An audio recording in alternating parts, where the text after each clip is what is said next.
Halo, saya Herbalis Kartika dari channel Exploring Herbal. Di dunia ini, ada jutaan jenis herbal atau tanaman obat dengan kandungan fitokimia dan khasiat terapinya yang beragam atau khas. Oleh karena itu, kita tidak perlu hanya bergantung atau mengandalkan satu atau beberapa jenis herbal saja, apalagi jenis herbal tersebut tergolong mahal dan langka. Kecuali herbal-herbal itu memang paling unggul di kelas terapinya, menurut evidence base. Kalau tidak, kita bisa menerapkan prinsip repurposing atau mengganti jenis herbal itu dengan jenis herbal lain yang relatif lebih murah dan mudah didapat, asalkan setara atau lebih baik dari sisi khasiat dan keamanan. Di channel ini, Anda dapat menemukan banyak info seputar jenis herbal yang mudah ditemukan di Indonesia, beserta informasi terkait fitokimia dan khasiatnya yang tentu terkini dan terpercaya. Semoga dapat menambah wawasan dan membantu Anda untuk menemukan alternatif terapi alami yang cocok untuk Anda. Selamat menyimak!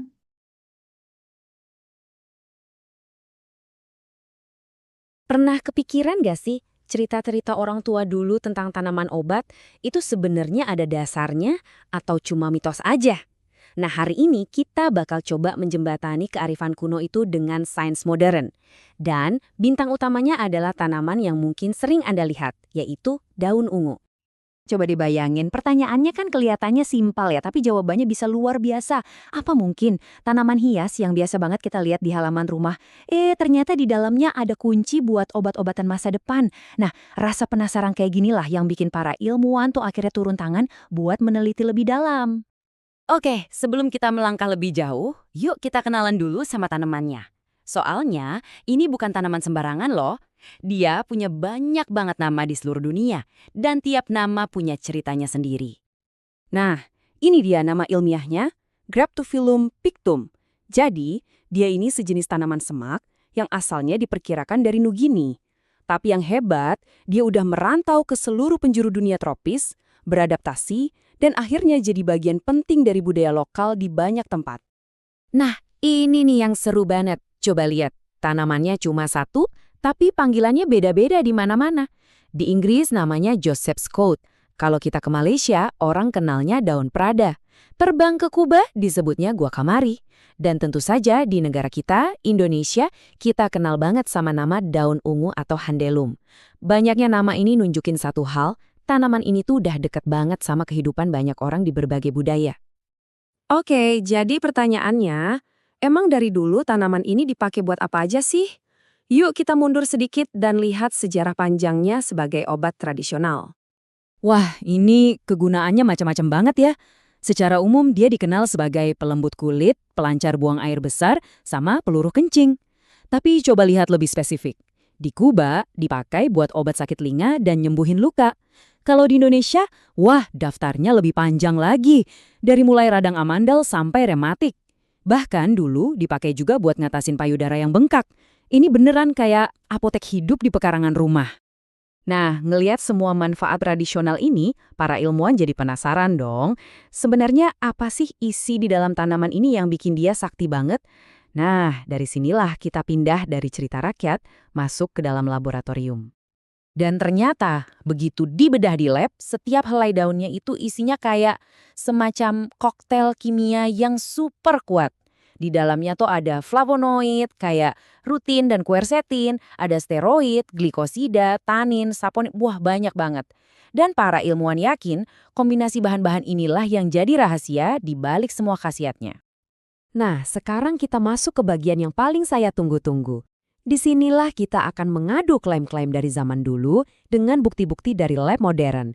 Kira-kira cerita orang tua dulu itu terbukti beneran nggak ya? Oke, kita mulai dari yang pertama ya. Ini salah satu klaim yang paling terkenal apalagi di Indonesia. Katanya daun ungu ini ampuh buat wasir atau ambeien. Bener nggak sih? Apa kata sains? Nah, ini dia perbandingannya, kiri dan kanan.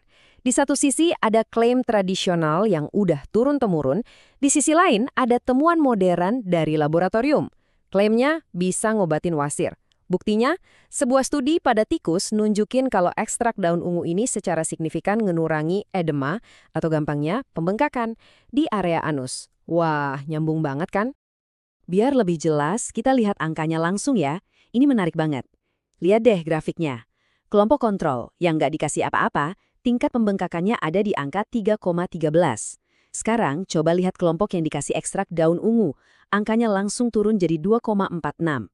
Ini poin pentingnya, ini bukan lagi sekedar katanya, tapi efek nyata yang bisa diukur secara ilmiah.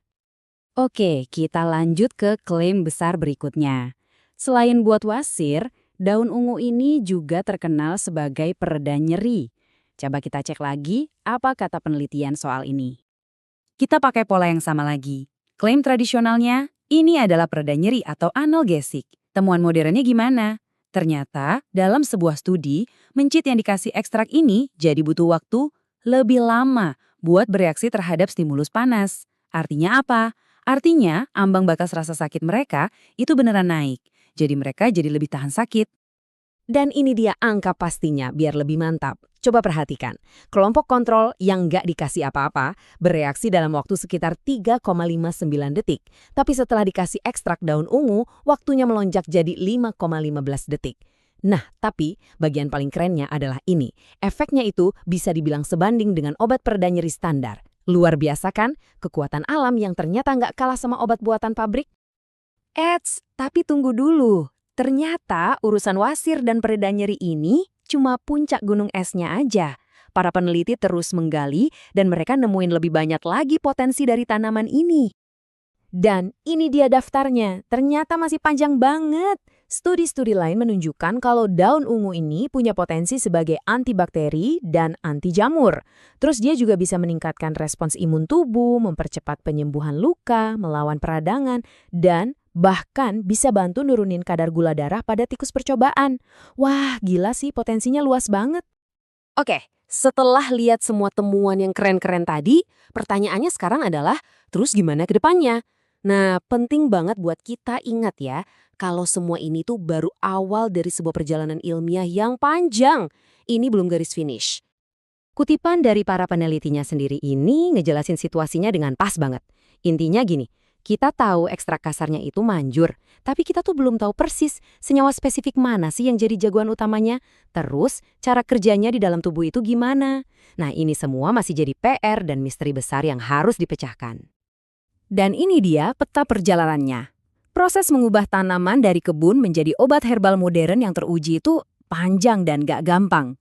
Pertama, ilmuwan harus bisa misahin senyawa mana yang paling aktif. Kedua, mereka harus paham betul cara kerjanya. Ketiga, dan ini penting banget, mereka harus pastiin kalau itu aman. Dan terakhir, baru deh diuji coba secara besar-besaran ke manusia. Prosesnya benar-benar ketat. Jadi, bahasan kita kali ini ditutup dengan sebuah pertanyaan reflektif. Kisah daun ungu ini kan jadi bukti nyata ya, gimana kearifan nenek moyang kita bisa jadi sumber inspirasi luar biasa buat penemuan ilmiah di masa depan. Ini jadi bikin kita mikir, kira-kira ada berapa banyak lagi ya harta karun kayak gini yang sebenarnya ada di depan mata kita, cuma menunggu giliran untuk ditemukan kembali oleh sains.